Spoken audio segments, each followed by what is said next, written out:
हम कैंसर की तो दवा नहीं जानते, पर जन्म जन्मांतर के कैंसर को मिटाने की डॉक्टरी यहाँ होती है। जो पुनरपि जननम पुनरपि मरणम पुनरपि जननी जठरे शयनम, इसकी यहाँ दवा। अलग अलग डिपार्टमेंट है।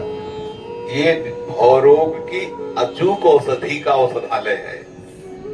अब जब इतने हाई डोज में अगर वो ठीक हो जाए तो कोई बड़ी बात थोड़ी है, क्योंकि पाप से ही रोग होते हैं। कोई भी रोग होता है अपराध से होता है, पाप से होता है। और जब हम भगवत शरणागत होते हैं, भजन करते हैं, भगवत नामामृत लीलामृत चरणामृत का पान करते हैं, तो अकाल मृत्यु हरणम सर्व व्याधि विनाशनम विष्णुपादोदकम पीत्वा पुनर्जन्म न विद्यते।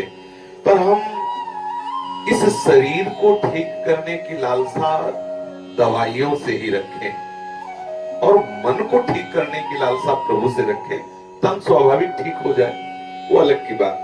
अगर हमारा मन ठीक हो गया तो जन्म जन्मांतर की जो भटकन थी वो हमारी सुधर जाएगी। ये जो आशीर्वाद से रोग आदि ठीक होने की बातें हैं, एक तो हम इन बातों पर ज्यादा विश्वास नहीं करते, क्योंकि भगवान श्री कृष्ण चंद्र जो गीता में कहते हैं अवश्य में भोक्तव्यम कृतम कर्म शुभाशुभम, जो तुमने शुभ कर्म या अशुभ कर्म किए हैं दोनों को तुम्हें अवश्य भोगना पड़ेगा।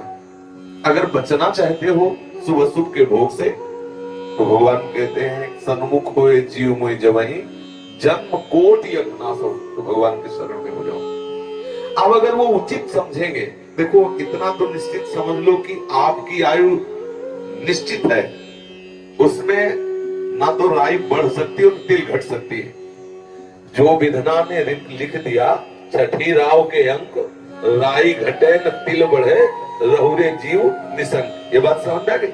अब हमें इस विचार पे जाना है कि ये रोग बढ़े या घटे, हमें इस पर दृष्टि नहीं, इस रोग का प्रभाव मेरे मन पे ना पड़े और मैं आनंदित रहूं, क्योंकि मरना तो निश्चित है। वो अगर आपको बुधवार के दिन मरना है तो अमरौती खा लो, अमृत पी लो, तो बुधवार के दिन तुम मर जाओगे। अगर नहीं मरना है तो हमें डॉक्टर ने कहा था 5 वर्ष में मर जाओगे, 15 साल हो गए तुम्हारे सामने बैठे हैं। अब डॉक्टर है कि नहीं वो पता नहीं, लेकिन हम आपके सामने बैठे हैं। और हालत थी ऐसी हालत थी, ऐसी किडनी की थी, लेकिन रोज ऐसा जैसे नौका ना लगे कि अब डूबी और कितनों को पार कर दिए, अभी डूबी लगे। ये ऐसी दशा, हम हरि के सहारे हो जाए। हम चाहते हैं कि ये दवा खाओ जो हम दवा खाते हैं कि कैंसर भले कोने में बना रहे, लेकिन हमारा मन प्रिया प्रीतम के चरणारविंद में हो। और ये परम निश्चित है कि अगर आपको 1 वर्ष बाद मरना है तो 1 वर्ष बाद मरना है। बड़े बड़े स्वस्थ किडनी और दिल वाले और लीवर वाले 1 मिनट में चटनी हो जाते हैं, रोड में नहीं हो जाते। तो हम मरने से क्यों डरे, क्योंकि वो तो मरना है, वो एक तिथि निश्चित है। अब हम इसमें वो कार्य कर लें जो किसी और जन्मों में नहीं हुआ, जो और किसी कार्यों से लाभ नहीं मिलता, वो है भजन। अगर हम भजन करने लगे तो क्या नहीं हो सकता, भजन से क्या नहीं हो। एक कैंसर की बात, पूरे विश्व का कैंसर नष्ट हो सकता है।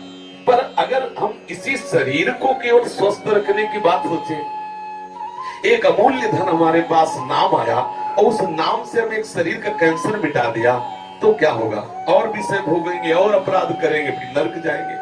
हम मन का कैंसर क्यों न ठीक कर ले, मन हमारा भजन में उन्मत्त हो जाए, जन्म जन्म की बिगड़ी बात बन गई। इस पर हम ज्यादा जोर देते हैं। और क्या है, वो छूछा वाली बात तो हमें आती नहीं कि ले भस्म जाओ लगाओ और बात बन जाएगी, ऐसी बनने वाली है नहीं हमारी समझ में। क्योंकि अवश्य में भोक्तव्यम कृतम कर्म शुभाशुभम, यदि शरण में हो जाओ और भजन करने लगो तो ये जरूर विश्वास है कि रोग भले खत्म ना हो, लेकिन रोग का अनुभव नहीं होने देंगे ठाकुर जी। और अगला तुम्हें ऐसा जन्म भी देंगे कि बढ़िया जन्म देंगे और खूब सुंदर भजन करते हुए भगवत प्राप्ति हो जाएगी। तो ये जो साधक होता है वो परिणाम की तरफ दृष्टि रखता है, जो विषयी होता है वो तत्काल पर वर्तमान पर दृष्टि रखता है कि आज रोग नष्ट हो यार, कल किसने देखा। साधक सोचता है आज रोग बना रहे, लेकिन कल हम स्वस्थ होकर उस सच्चिदानंद रस में पहुंचे जहां अन्य साधनों से नहीं पहुंचा जाता। इसलिए ऐसी बात है।